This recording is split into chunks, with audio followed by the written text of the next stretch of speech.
Kaixo, Rubio. Kaixo baina lehen. Egun eharra gaur, kultura astindu pixkat emateko.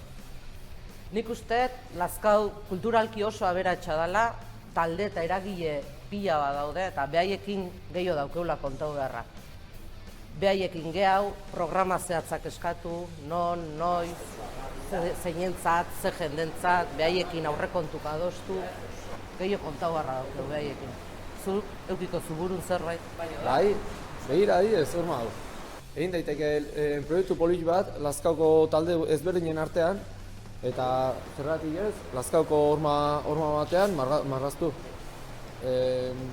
Ni uste dut talde asko gustatu zaien proiektu bat izan daikela. Bai, eharra. Bai. Gu urte berrien ere, lanerako preste hongo beha. Hoi da. Urte berri on!